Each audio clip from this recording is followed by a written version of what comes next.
Hey guys, how's it going? Hope you're doing well. My name is Crown, and today I'm going to read you some very interesting stories that I hope that you're gonna love. And now, without further ado, let's go! This happened about 4 years ago when my parents wanted to go to New York, but couldn't because they have 7 kids including me. We live on a farm and are homeschooled. Being the second eldest, I was in charge of teaching my younger siblings as well as myself. Usually, we would finish school at noonish if we started early enough. The reason that my older brother was not with us is because he decided to go to high school. My mom decided to call her childhood nanny to see if she was available, and of course she is. Everything goes according to plan and she's left alone with us. We finish our schoolwork and go outside and do what kids do. I was 15 at the time and my siblings ranged from 14 to 3 years old. We are roughhousing and jumping with our 3-year-old brother on our trampoline. She does not like this. She comes out yelling in Spanish that we did not have permission to be outside. We live in a predominantly Hispanic area, around 2 miles from the US/Mexico border. But most people we met are either bilingual or just speak English. We just speak English. My sister and I barely understand what she was conveying. She then comes and scolds us in Spanglish, meaning Spanish/English. We should not be slacking off and take care of our school. We try to tell her that we were done with our school for the day, but refuses to talk to us because we don't speak Spanish. This does not float well with us, especially because we are free-spirited farm kids with 600 acres, about 2.5 square kilometers, of pecan trees to roam. So she puts us in the schoolroom and leaves to go finish cooking lunch. My 9-year-old sister starts throwing a tantrum because she wanted to be on a trampoline. This causes my little brother to start crying. Me, being the oldest, makes eye contact with my other sister who's 14 years old, and we are both thinking the same thing. We tell the kids to be quiet and that we were going to leave after lunch. This almost instantly calms them down. Simultaneously, I leave the schoolroom and tell the nanny that I have to use a restroom. She simply says, "Andale," which means to hurry up. I go to my room and grab my good tennis shoes and a backpack.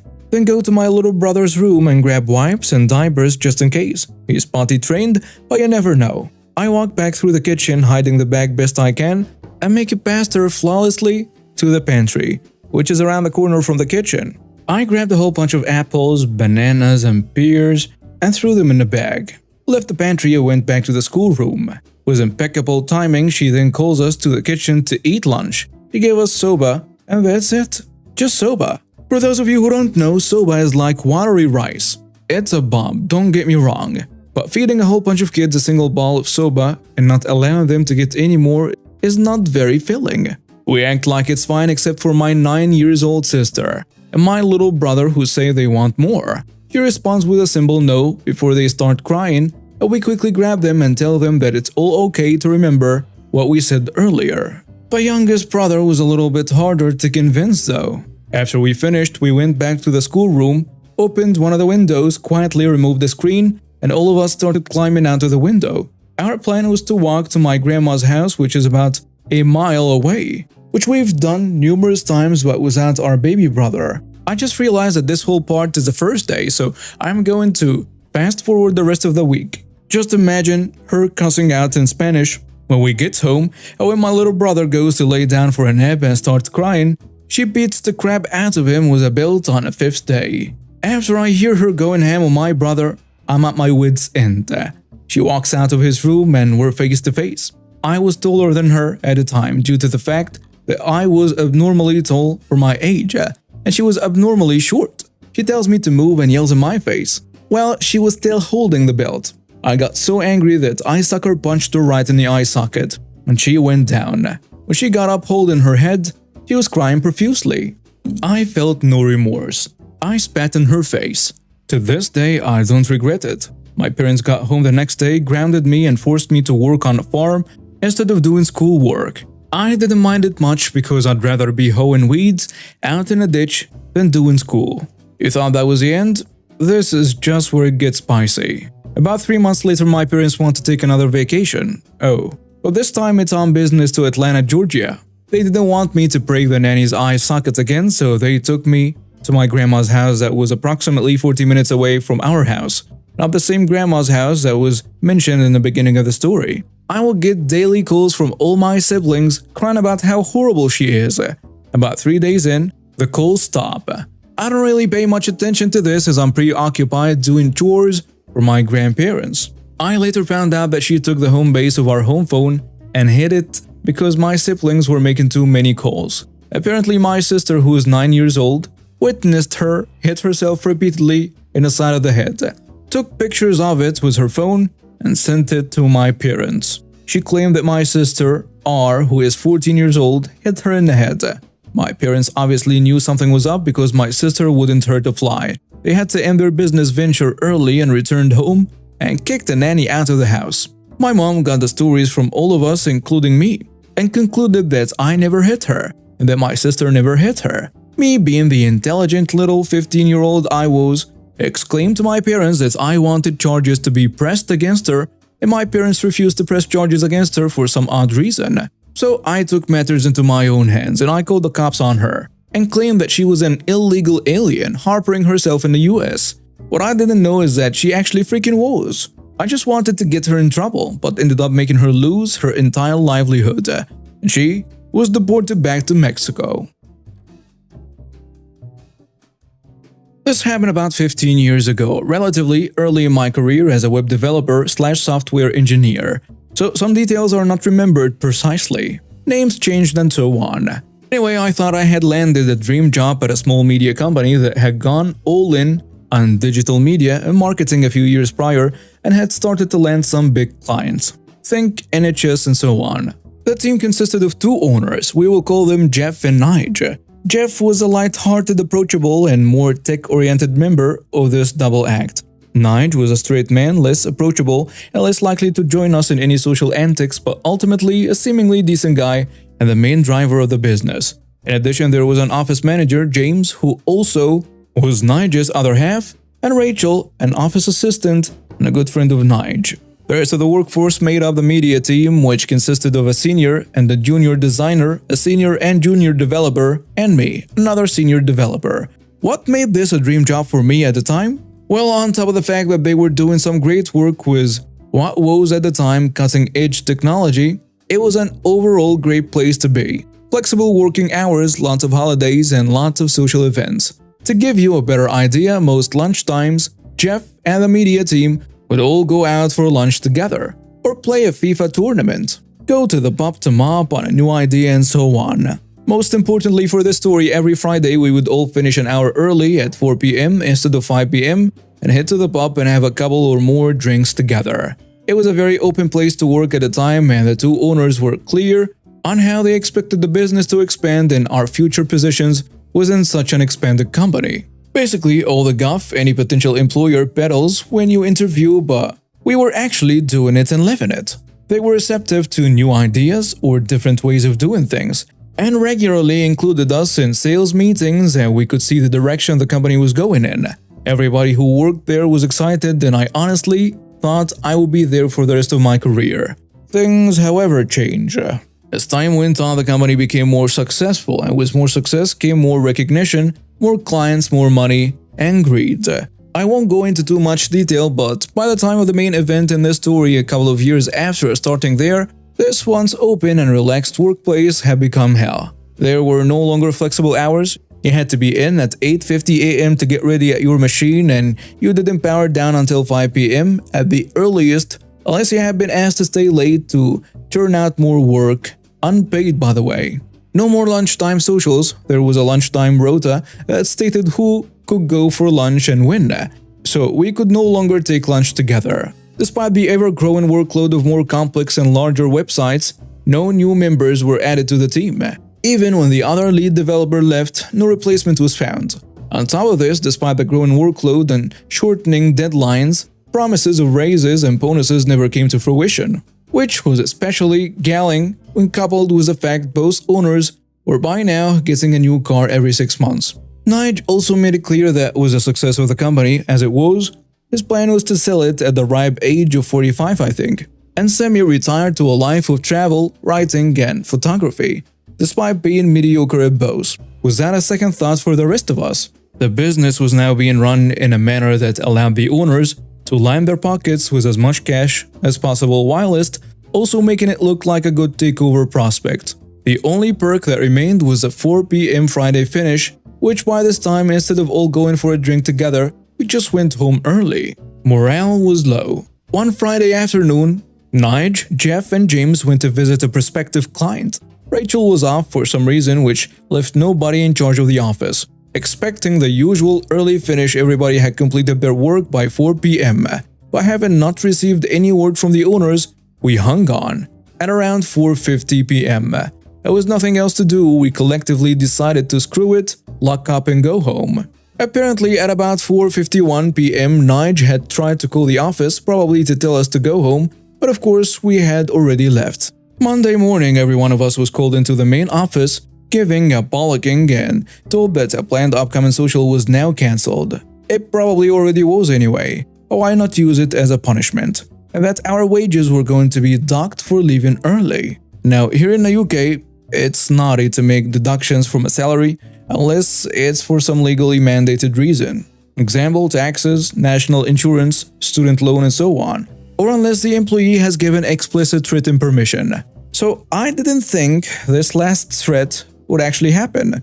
I didn't have to wait long to find out as we were paid weekly. But sure enough, that Friday, there was a deduction from my wages as well as everybody else on the media team. I approached the owners about it, but I was basically given the same speech as on Monday morning previous. Law has been a particular interest of mine, still is. And while I'm no lawyer, nor any kind of expert, I know enough to stand up for myself and those around me, and so, with the backing of the rest of the media team, I sent what may be considered a notice before action just prior to leaving on Friday. That notice before action being a formally worded email to both owners stating my grievance, the illegal deduction from salary, and my proposed resolution, the repayment of the deducted salary and our next wage, along with a formal apology to everyone on the team.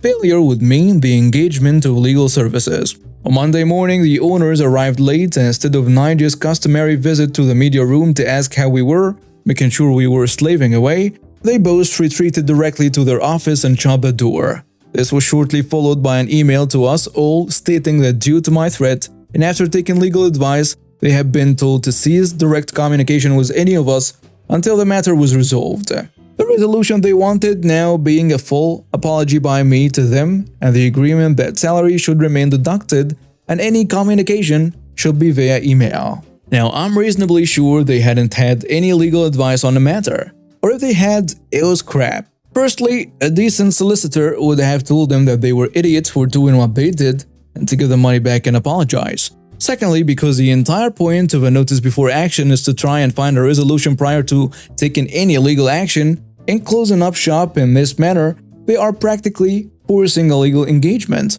My belief is that they were simply calling my bluff and didn't believe I would take this any further. They reinforced this by adding to their email that any further communication about the deduction from our wages would need to come from my legal representation.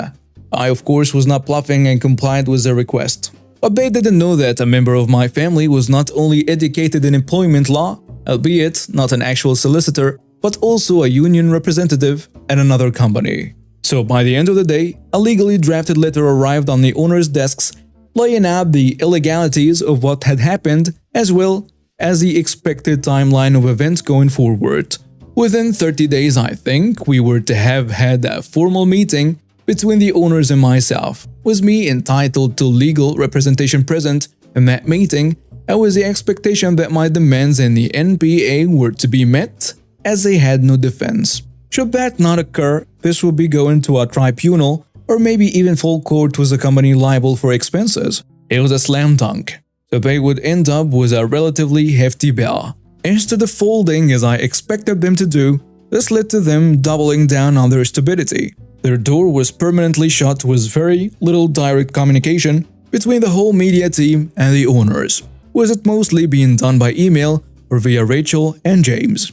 At this point, Rachel and James, who were obviously on good terms with Nige, became openly hostile towards me. For a small example, Rachel would make everyone in the office a coffee in the morning, and now it was everybody except me. Seemingly, neither the owners nor Rachel and James seemed to know or understand that I had the full backing of the rest of the team. They didn't have the know, how, or the will to fight it themselves, but they were aware of the downhill direction in the working environment and that my actions were preventing the owners from further taking the piss in the future. Now the environments had become exceptionally toxic and nobody wanted to be there. They and I started actively looking for different employment.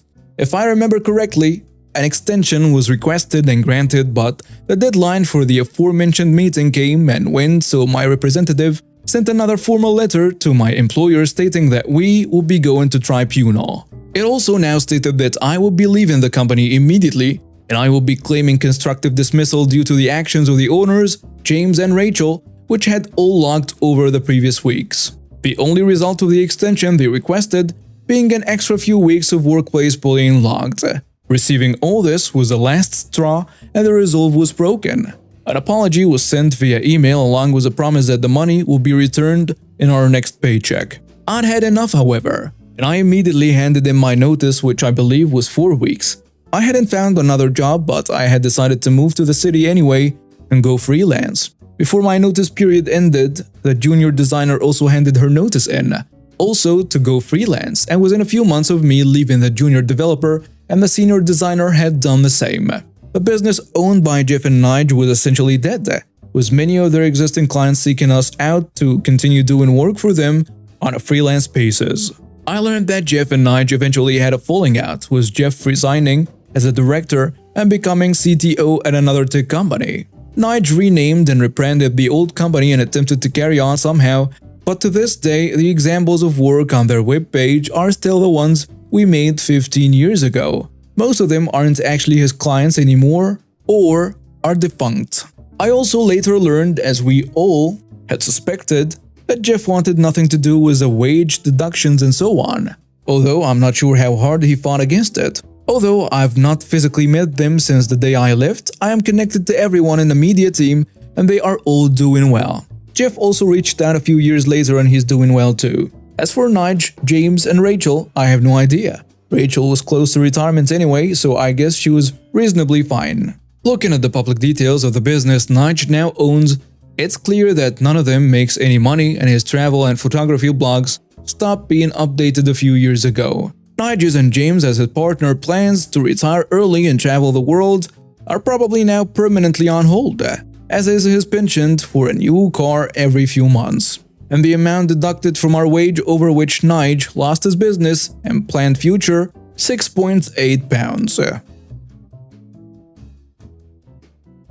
I'm sitting on my computer chatting with friends and realize I should probably make some dinner, so I get up, decide to fish some noodles and sauce out of the pantry, and might throw some kielbasa in there. Start clearing off some workspace and my apartment door buzzer goes off. I sigh, knowing it's probably not me, but I answer anyway. Delivery, he says.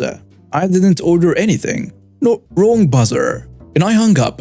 He buzzes back again immediately. DoorDash delivery. I reply, who is it for? Samuel. I tell them there is no Samuel here. My name is Ninja. And I hang up. He buzzes back again. So fine, I answer and say, I'll take it if you really want. Buzz him in, and I assume he will figure out his mistake on the way up or something. Nope.